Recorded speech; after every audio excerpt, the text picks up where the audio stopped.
தளபதி விஜயோட ஜனநாயகன் படத்தோட ட்ரெய்லரும் சிவகார்த்திகேயனோட பராசக்தி படத்தோட ட்ரெய்லரோட அப்டேட்டட் வியூஸ் எவ்வளோன்னு சொல்லிட்டு பார்த்தலாம். ஜனநாயகன் படத்தோட ட்ரெய்லர் ரிலீஸ் ஆகி பார்த்தீங்கன்னா 3 நாள் ஆயிடுச்சு. 3 டேஸில் மட்டும் பார்த்தீங்கன்னா அதோட வியூஸ் பார்த்தீங்கன்னா 41 மில்லியன் வியூஸ் வந்திருக்கு. லைக் பார்த்தீங்கன்னா 1.3 மில்லியன் லைக்கும் பார்த்தீங்கன்னா வந்திருக்கு. கமெண்ட் பார்த்தீங்கன்னா 94,000 பேர் பார்த்தீங்கன்னா கமெண்ட் பண்ணியிருக்காங்க.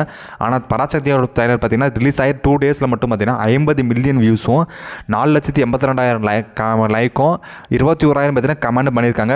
இதில் பார்த்தீங்கன்னா ஜனநாயகன் படத்தோட ட்ரெய்லர் பார்த்தீங்கன்னா ரிலீஸ் ஆகி 3 டேஸில் மட்டும் பார்த்தீங்கன்னா 41 மில்லியன் வந்திருக்கு. ஆனால் பராசக்தி படத்தோட ட்ரெய்லர் பார்த்தீங்கன்னா ஜஸ்ட் 2 டேஸ்லேயே பார்த்தீங்கன்னா 50 மில்லியன் வியூஸ் வந்திருக்கு. கிட்டத்தட்ட பார்த்தீங்கன்னா 10 மில்லியன் வியூஸ் பார்த்தீங்கன்னா ஜனநாயகன் படத்தோட அதிகமான வியூஸில் பார்த்தீங்கன்னாவே பராசக்தி படத்தோட ட்ரெய்லர் தான் பார்த்தீங்கன்னா அதிகமான வியூஸ் இருக்குது.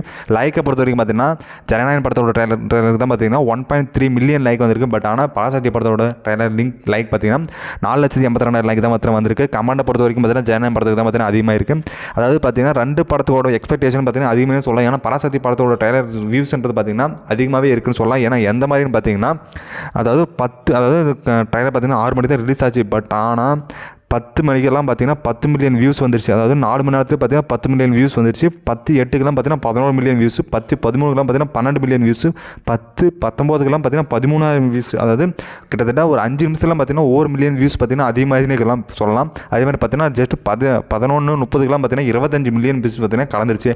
ஏன்னா நைட்டில் தான் பார்த்தீங்கன்னா அதிகமான வியூஸ் வந்திருக்குன்னே சொல்லலாம். இந்த படத்துக்கு ட்ரெய்லர், அதாவது பராசக்தி படத்தோட ட்ரெய்லருக்கு பார்த்தீங்கன்னா நைட்டில் மட்டுமே பார்த்தீங்கன்னா கிட்டத்தட்ட விடிய போதெல்லாம் பார்த்தீங்கன்னா ஜஸ்ட் ஒரு 12 மணி நேரத்துலாம் பார்த்தீங்கன்னா 26 மில்லியன் வியூஸ்லாம் பார்த்தீங்கன்னா எகிரிடுச்சுன்னே சொல்லலாம். அந்த அளவுக்கு பார்த்தீங்கன்னா வியூஸ் பராசக்தி படத்தை தான் பார்த்தீங்கன்னா அதிகமாக ட்ரெய்லருக்கான வியூஸ் பார்த்தீங்கன்னா அதிகமாக இருக்குன்னு சொல்லலாம்.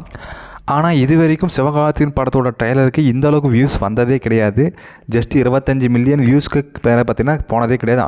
ஆனால் இது இப்போ மட்டும் ஏன் அதிகமான வியூஸ் வருதுன்ற ஒன்றுமே தெரியல. பட் ஆனால் எக்ஸ்பெக்டேஷன் அதிகன்றதுனால காரணமாக என்னன்னு தெரியல.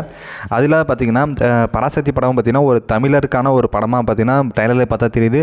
அதே மாதிரி ஜனநாயகன் படத்தை பார்த்தீங்கன்னா ஒரு பொலிட்டிக்கல் மூவின்னு சொல்லிட்டு எல்லா சைட்லேருந்து சொல்லிட்டாங்க. பட் படம் வந்தால் தான் தெரியும் எந்த சேனலில் போகுதுன்னு சொல்லிட்டு. நீங்கள் எந்த படத்தை பார்க்குறதுக்கு வெயிட் பண்ணுறீங்கன்னு சொல்லிட்டு கீழே கமெண்ட் பண்ணுங்கள். அப்போ தான் எனக்கு தெரியும்.